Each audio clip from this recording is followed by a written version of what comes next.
Sutra. Translated into English by Kosho Yamamoto. 1973 from Dharmakshema's Chinese version. Chapter 42, on Bodhisattva Kasyapa, c. O good man! Regarding the imperfection of knowledge, there are 5 things to consider. The person comes to know and seeks to befriend a good friend, who will now come to see which out of greed, anger, ignorance, and sensing is predominant. To a person with a lot of greed, meditation on impurity will be taught. To a person who is prone to anger, loving kindness is taught. To a person who thinks too much, counting the breath will be taught. To a person who has too much clinging to self, the dissection of the realms is given. By this means, the person, with the best of minds, upholds and practices the way as shown. Acting as he has been told to act, he, by degrees, gains the meditation of the 4 remembrances, i.e. the meditation on the 4 items of body, feeling, mind, and dharma. This meditation completed, that on the links of interdependent arising gradually follows. This done, he next substantiates the world of warming up usmagata, a mental warming up that one experiences before one gains the wisdom of darsana-marga, the path of seeing, of inner understanding. Bodhisattva Kasyapa said to the Buddha, O world-honored one! All things have warmings up. Why so? Just as you, the Buddha, say, 3 things combine and we get beings. These are, 1. Life, 2. Warming up, and 3. Consciousness. If this is said, this will entail that all beings must possess the warming up already. Why does the Tathagata say, the warming up comes about by coming into contact with a teacher of the way? The Buddha said, O good man! That kind of warming up about which you speak is with all beings, down to the ekantaka. The warming up which I now speak about necessarily comes about only by an expedient, which is what originally was not but is now. Hence, it is not that it is with one from the very beginning. So, you should not object and say that all beings have warming up by birth. O good man! The warming up spoken of is what belongs to the world of form, not the world of desire. Should you say that all beings must possess it, this would entail your saying that even the beings of the world of desire must also possess it. As it does not exist in the world of desire, we cannot say that all possess it. O good man! It can be in the world of form, but it is not the case that all possess it. Why not? My disciples have it, but not the Tirthakas. Hence, it is not the case that all beings must possess it. O good man! All the Tirthakas meditate on the 6 actions, i.e. the 6 meditations of 2 groups, made up of 1. Negative, i.e. one of abhorring, and 2. Positive, i.e. that of seeking. One of the systems of practice of the way, and all of my disciples are perfect in the actions, i.e. the categories observed in meditating on the 4 truths. And all of these are not possessed by all beings. Bodhisattva Kasyapa said to the Buddha, O world-honored one! Why do we say warming up? Is it a warming up by one's own self, or does it come about caused by others? The Buddha said, O good man! Such a warming up arises out of one's own nature. It does not so come about caused by others. Bodhisattva Kasyapa said, O world honored one! You said previously that Asvaka and Punarvasa did not possess the warming up. Why not? When a person does not have faith in the 3 treasures, he does not have it. So we should know that faith is none other than a warming up. O good man! Faith is not a warming up. Why not? Because one gains the warming up by faith. O good man! The warming up is at once wisdom. Why? Because it meditates on the 4 noble truths. Hence, we call this the 16 actions. This action is wisdom.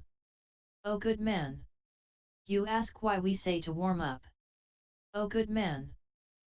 Now, warming up is a phase of fire of the Noble Eightfold Path. That is why we say to warm up. O good man! For example, when we make fire, there is the cause of fire beforehand, then we get it, and then smoke arises. It is the same with this undefiled way. To warm up is none other than the actions. The fire is the fruition of the srotapana, and the smoke is the practicing of the way and the segregation, i.e., dispelling of defilement. Bodhisattva Kasyapa said to the Buddha, O world-honored one! Even such a thing as the warming up is of the class of the is. It is something created.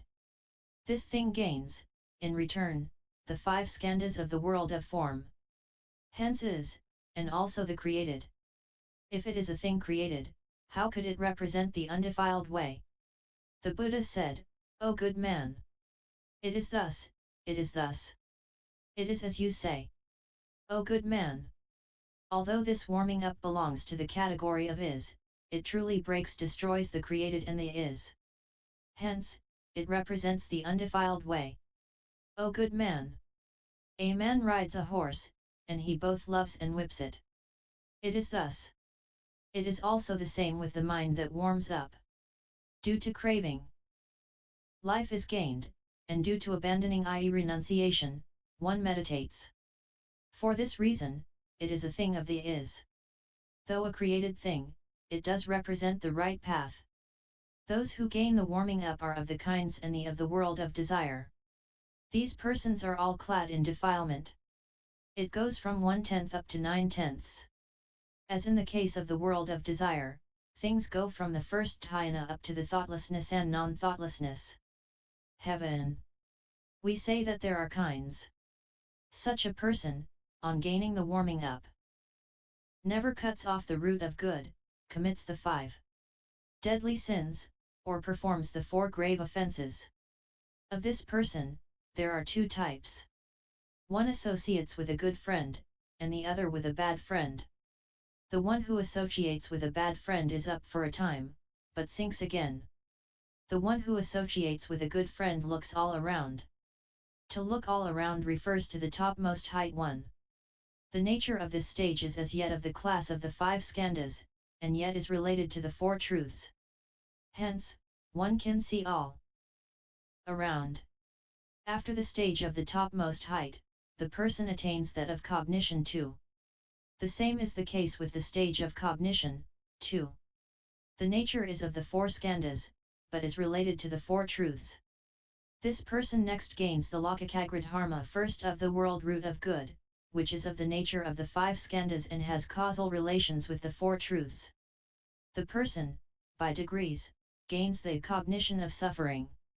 The nature of wisdom actualizes the causal relation of the first truth. Having thus actualized the causal relation of the truth of cognition, the person cuts away defilement and attains to the level of srotapana. This is the 4th stage of seeing all around in the 4 directions. The 4 directions are none other than the 4 truths. Bodhisattva Kasyapa said to the Buddha, O world-honored one! You said before, the srotapana cuts away defilement as one would ris of water crosswise and lengthwise. What remains is like water a single hair's breadth in extent. By this, you meant the cutting off of the 3 fetters trini samyojanani and calling this the srotapana. These are, 1. Wrong view of the self, 2. Seeing non-cause as cause, and 3. Doubt. O world-honored one! Why do you say that a person of the srotapana stage truly sees in all 4 directions, and why is such a person called a srotapana, and why do you resort to the parable of the timi fish? The Buddha said, O good man! The srotapana truly cuts off innumerable defilements. But these 3 are of a serious nature. And, also, these include all the defilements which the srotapana has to cut off. O good man! A great king comes out of his palace and wishes to make an inspection. Even when the 4 armies are with him, the people of the world but say that the king comes and goes. Why? Because this comes from the fact that the world makes much matter of the king. It is the same with the 3 defilements, too. Why serious? Because these people are all subject to these. As they are minutely small in size and not cognizable, we say serious. As these 3 are difficult to remove, and as these 3 become the cause of all defilements, As these three are the enemies to be subdued, we say, 1. Precepts, 2. Meditation, and 3. Wisdom. O good man! When all beings hear that the Srotapana indeed cuts off such countless defilements, they gain a retrogressive mind and say, how can beings possibly cut off such countless defilements? Because of this, as an expedient, the Tathagata speaks of 3. You ask why I take up the case of the Srotapana and liken it to looking in the 4 directions. O good man! The Srotapana meditates on the 4 truths and gains 4 things, which are, 1. Sticking unrelentingly to the way, 2. Meditating well, 3. Seeing things well in the right way, and 4. Truly crushing a great enemy. We say that we stick unrelentingly to the way, because nothing can move the sense organs of the person who has attained the stage of Srotapana. Due to this, we say that we stick unrelentingly to the way. We speak of seeing well all around.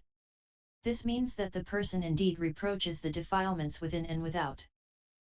We say that we see in a true way. This is the knowledge of cognition. We say that we truly crush a great enemy. This refers to the 4 inversions. You ask, why do we say Srotapana? O good man! Shu 3 means undefiled, Dayan means to learn and practice. One practices the undefiled. Hence, Srotapana. O good man! Shu means stream. Of streams, there are 2 kinds. One is the ordinary type, and the other that which flows in a counter direction. Bodhisattva Kasyapa said, O world-honored one! If this is so, why are Srotapanas, Sakridagamins and Arhats not all called Srotapanas? O good man! Those from the stage of Srotapana up to all Buddhas could well be called Srotapana. If it is not the case that those from the Sakridigamin stage up to the Buddha do not possess the nature of the Srotapana, how could there be such as from Sakridigamin up to the Buddha? All beings have 2 kinds of name, which are, 1. Old, and 2. Objective. As a common mortal, one has a name of the secular world. When one has entered the way, one is called Srotapana. When this is first gained, one is called Srotapana, gained later, one is called Sakridigamin. Such a person is called Srotapana and Sakridigamin. The same is the case with the Buddha, too. O good man! There are 2 kinds of stream, of which one is emancipation and the other nirvana. All holy persons possess these, too, and they can be Srotapanas and Sakridigamins. The same also applies to the Buddha. O good man! The Srotapana can also be called a Bodhisattva. Why?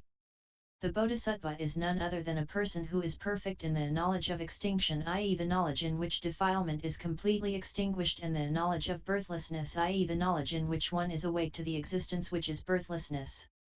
The Sakridigamin, too, seeks these 2 knowledges.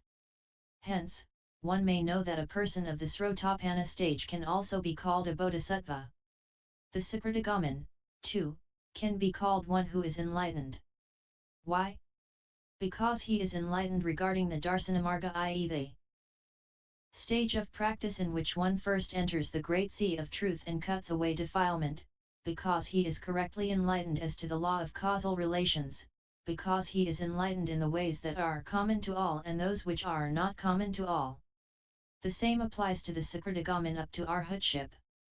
O good man! There are 2 kinds of this Srotapana. One is sharp and the other dull. Those of the dull category repeat lives in the worlds of humans and the gods 7 times. And in this class of the dull, there are 5 further kinds. There are those who get reborn 6 more times, 5 more times, 4 more times, 3 more times, and twice more. Those who are sharp-born gain in this present life the fruition of the stages of Srotapana up to Arhatship. O good man! You ask why the Srotapana should be compared to the Timi fish. O good man! There are 4 things characterizing the Timi, which are, 1. As its bones are small, it is light, 2.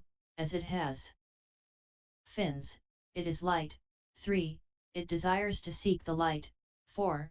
It bites and holds on tightly. With the Srotapana, there are 4 things. Saying that the bones are small is comparable to the smallness of the amount of defilement. Having fins can be compared to samadhi and vipassana. Saying that it seeks and enjoys the light is comparable to darsana-marga. Saying that it bites and holds on tightly can be compared to the fact that the person hears what the Tathagata says regarding the non-eternal, suffering, non-self, and the non-pure, and that he holds tightly to what he has heard when Mara transforms himself and disguises himself as a Buddha, or when the rich man Sura sees and is wonderstruck, and that Mara, seeing the rich man moved in his heart, says, "What I said before about the 4 truths is not true. I shall now, for your sake, speak about the 5 truths, 6 skandhas, spheres, and realms." On hearing this, the rich man examines what is said and sees that there is nothing in it that is true. Hence, an analogy is sought here to explain the immovability of the mind. Bodhisattva Kasyapa said to the Buddha, "Is this Srotapana so called because the person first enters the way, or is it because he has first gained the fruition? If one is a Srotapana because one has first entered the way, why is one not so called when one has gained the cognition of suffering, instead of calling one apati equals happening or entering? If the first fruition is called Srotapana, why do we not call the Tirthaka a Srotapana who first excises the fetter of defilement and gains the existencelessness mental state, and having practiced the way of the undefiled, attains the stage of Anagaman? O good man! When the first fruition is gained, we say Srotapana. You ask why it is that the Tirthaka first cuts away the bond of defilement and gains the existencelessness mental state, and practicing the undefiled way gains the fruition of the Anagaman, and not the Srotapana. O good man! Due to the fact that a person gains the first fruition, we say Srotapana. The person, at that time, gains the 8 knowledges and the actions. Kasyapa said, "O world-honored one! It is the same with one who attains the fruition of the Anagaman, too. He also gains the 8 knowledges and the actions. Why do we not in fact call such a person a Srotapana? O good man! There are 2 kinds of the defiled actions. One is what is common to all, and the other what is not. There are also 2 kinds of the undefiled actions. One is what faces towards fruition, and the other is what a person has gained. There are also 2 kinds of the 8 knowledges, too. One is what faces towards fruition, and the other is what the person has gained. A person of the Srotapana stage abandons the actions that are common to all and gains the which are not common to all, and abandoning the 8 knowledges that face towards fruition, gains the 8 knowledges that are the fruition. With a person of the Anagaman stage, things are not thus. That is why the first fruition is called Srotapana. O good man! The Srotapana is concerned with the 4 truths, whereas the Anagaman has relations with but one truth. That is why the first fruition is called Srotapana. Hence, the timi fish is employed as a simile. We say that the person looks all around and then goes off. This is the Sakratagaman. His mind wholly set on the way, he practices the way, and in order to cut out greed, anger, ignorance, and arrogance, he, like the timi, looks around, and then goes off to seek food. We say that a person goes off and then remains again. This can be compared to the Anagaman, who, having partaken of the food, abides there.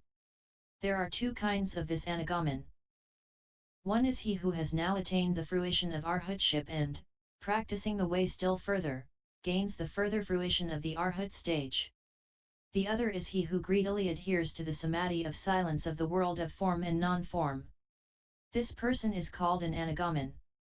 He does not gain a body from the world of desire. Of the Anagaman, there are 5 kinds, namely, 1. Middle grade parinirvana, 2. Carnal parinirvana, 3.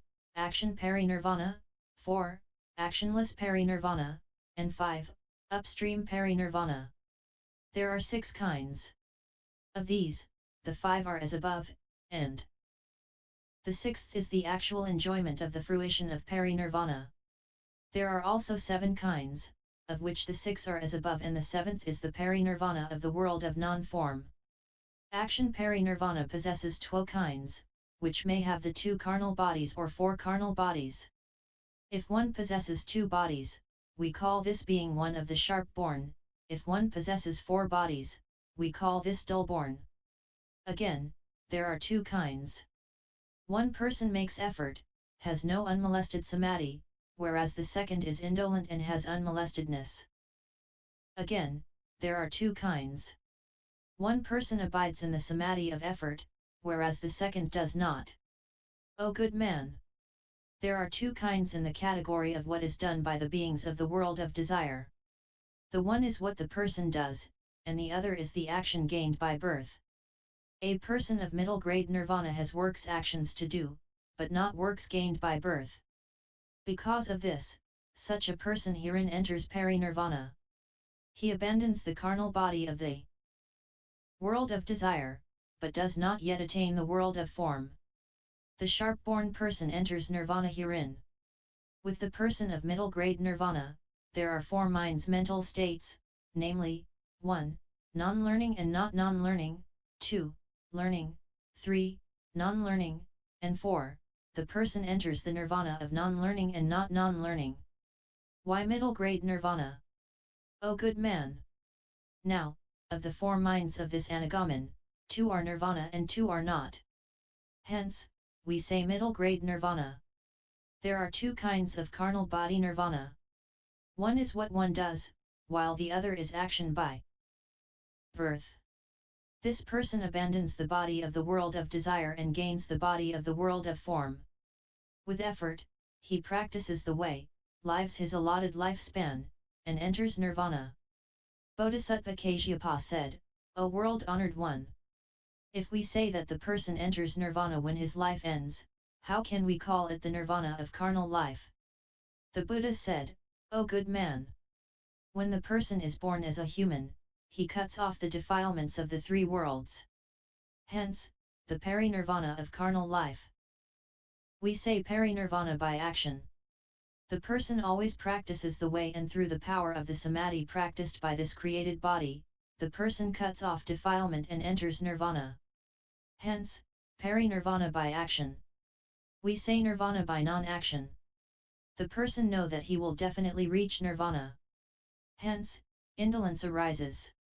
Also, through the power of the samadhi of the created body, he gains nirvana when his life ends. This is actionless parinirvana. We say upstream parinirvana. On gaining the 4th dhyana, the person gains a mind of craving. Because of this, retrogression takes place and he gains a life of the 1st dhyana. In this, there are 2 streams. One is the stream of defilement, and the other is the stream of the way. Because of the stream of the way, the person gains the craving of the 2nd dhyana, when his life ends. Because of the causal relation of craving, he gains birth in the 2nd dhyana. It is the same with things up to the 4th dhyana. In the 4th dhyana state, there are 2 kinds. One person enters the world of non-form, and the second the Suddhavasa heaven. Of such 2 persons, one seeks samadhi and the other wisdom. The one who seeks wisdom gains the Suddhavasa heaven, and the one who seeks samadhi gains the world of non-form. Of these 2, there are 2 kinds. With the one who practices the 4th dhyana, there are 5 different stages of practice. The second person does not practice the way. What are the 5?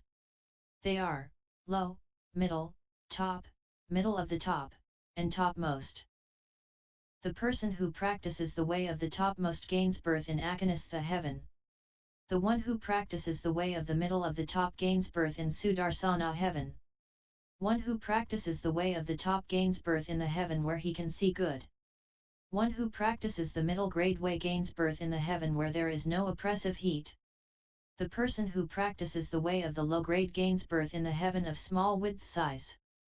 Of these 2 kinds of person, the one cares for discussion, and the other for quietude. The one who likes quietude gains birth in the world of non-form, and the one who likes discussion gains birth in Suddhavasa heaven. And there are two kinds. One person practices the fragrant dhyana, and the other does not. The one who practices the fragrant dhyana enters Suddhavasa heaven, and the one who does not practice the fragrant dhyana gains birth in the world of non-form, where, when his life ends, he gains parinirvana. Any person who wishes to enter the world of non-form cannot carry out the 5 different modes of practice of the 4th dhyana. Any person who has practiced the 5 different modes of dhyana will be critical of the dhyana of the world of non-form. Bodhisattva Kasyapa said to the Buddha, "O world-honored one! The person who practices middle-grade nirvana is one who is sharp-born. If sharp-born, why does he not enter nirvana in this present life? Why is there in the world of desire middle-grade nirvana, but it does not exist in the world of non-form?" The Buddha said, "O good man! The 4 great elements of this person are weak and emaciated, so that he cannot practice the way. Even though the 4 great elements are sound and stubborn, there is a lack of a house to live in, food and drink, clothing, bedding, medical attendance, and medicine, and all causal relations do not come to him. Due to this, he cannot gain nirvana in this present life. O good man! Once I was dwelling in the Vihara Buddhist monastic residence of Anathapindada in the state of Sravasti. And there was a bhikshu who came to my place and said, 'O world-honored one! Although I always practice the way, I cannot rise from the fruition of Srotapana to that of Arhat.' Then I said to Ananda, 'See now to what this bhikshu needs to have.' Then Ananda took this bhikshu to Jetavana and gave him a good house. Then the bhikshu said to Ananda, 'O great virtuous one! Please decorate the house for me, have it repaired and make it pure and clean. There should be the 7 jewels. Also hang up silken banners.' Ananda said, 'Asramana is called the poor of the world. How can I supply what you want to have?' The bhikshu said, 'O greatly virtuous one! If you do as I ask, you do good. If you do not, I shall go back to the world-honored one.'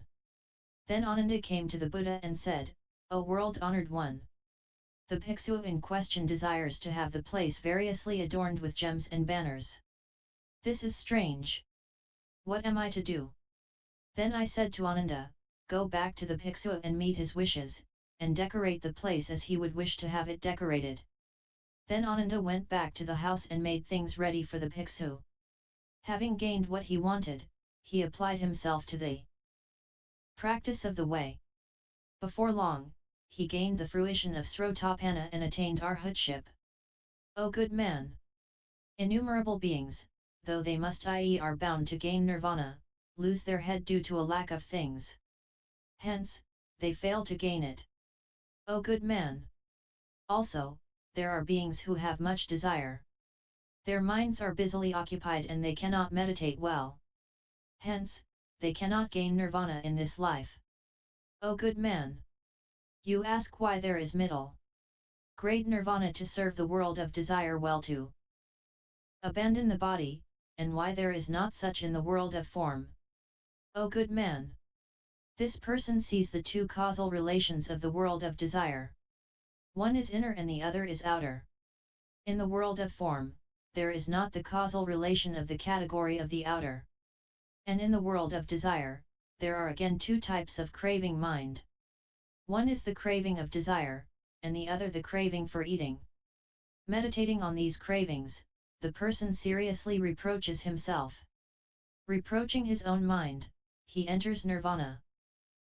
In this world of desire, the person can well reproach the coarse defilements, which are stinginess, greed, anger, jealousy, non-repentance, and not having a sense of shame. Due to this causal relation, the person indeed gains nirvana. And also the nature of the way of the world of desire is valorous. Why? Because the person gains the entering and the fruition. Hence, we have in the world of desire middle grade nirvana, which one does not find in the world of form. O good man! Middle grade nirvana is of 3 kinds, namely, top, middle, and low. The top grade gains nirvana, not abandoning the carnal body in the world of desire. The middle grade attains nirvana by first leaving the world of desire and not yet arriving at the world of form. The low gains nirvana when the person leaves the world of desire and comes near the boundary line of the world of form. For example, this is the case with the timi fish, which, having eaten, stays. It is the same with this person. Why do we say stay? This is said because the person gains life in the world of form and of non-form, and there he gains a body. Hence, we speak of staying.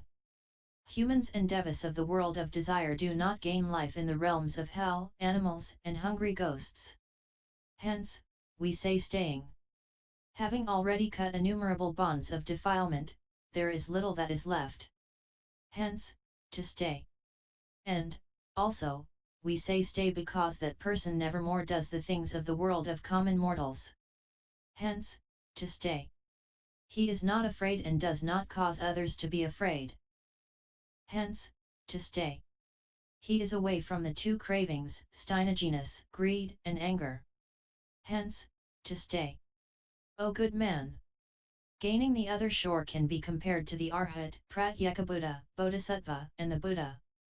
This is like the godly tortoise, who can travel both on water and on land. Why do we employ the example of the tortoise?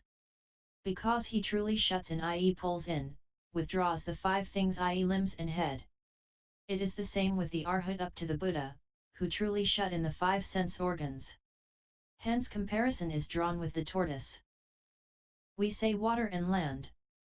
Water can be compared to the world, and land to getting out of the secular world.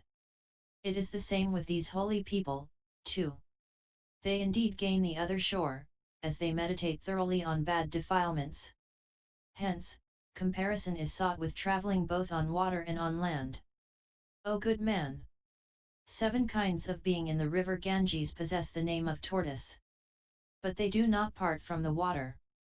Thus, in the case of this all-wonderful great nirvana, there come about several different names, such as those from Ekantaka up to all Buddhas.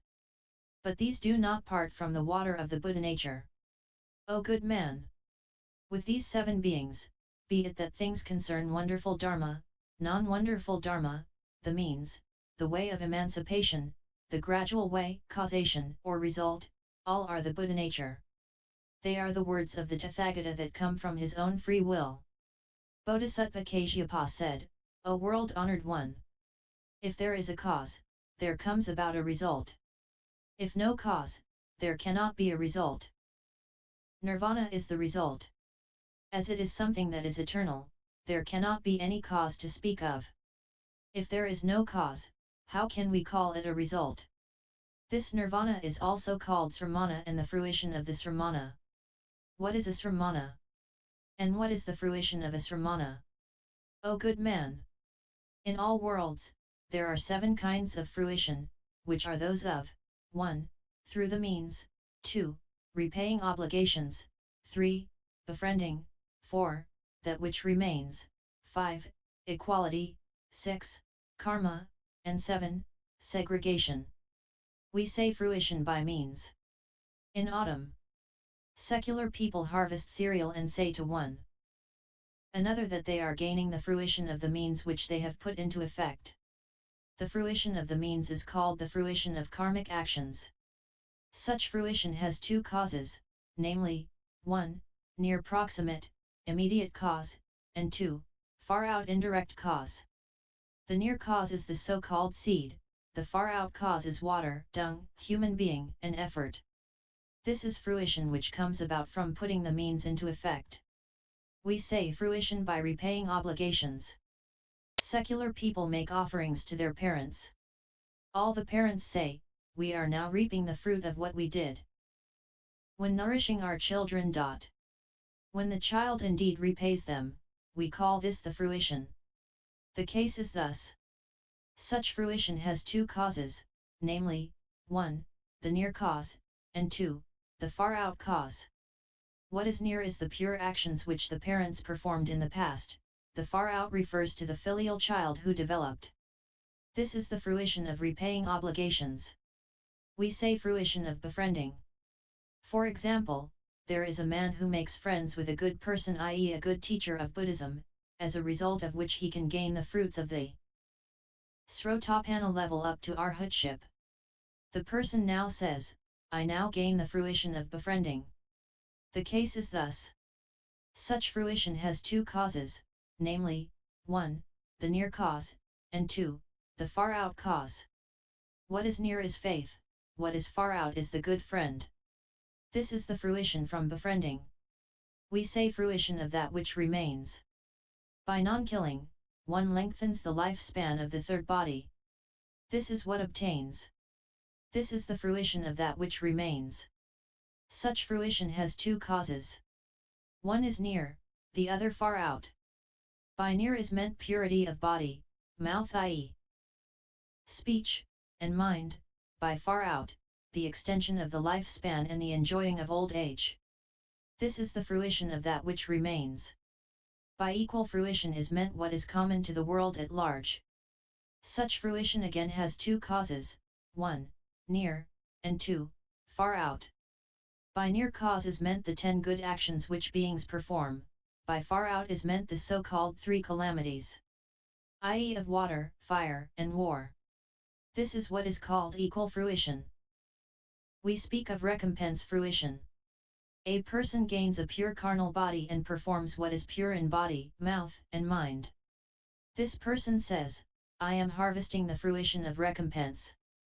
Such fruition has two causes, which are, 1. Near, and 2. Far out. By the near is meant what is done with body, mouth, and mind. By the far out cause is meant the purity of body, mouth, and mind in the past. This is what we call the fruition of recompense. We say of segregation, which is nirvana. A person segregates his self from all defilements. All good actions are the cause of nirvana. Also, there are two kinds, which are, 1. Near cause, and 2. Far out cause. By near cause is meant the gate of the 3 emancipations, i.e. the samadhis of voidness, formlessness, and desirelessness. By the far out cause we mean the good actions which the person has practiced in innumerable worlds. O good man! The world speaks of, 1. Cause by birth, and 2. Cause by revealing. The case is thus. It is the same with the fleeing away from the world, 2. And we speak at times of cause by birth, and also of cause by revealing. O good man! The gate of the 3 emancipations has chapters. These turn out to be, as regards all defilements, the cause of birthless life and the revealing cause for nirvana. O good man! When one comes away from defilement, one can clearly see nirvana. Hence, what there is the revealing cause and not cause by birth.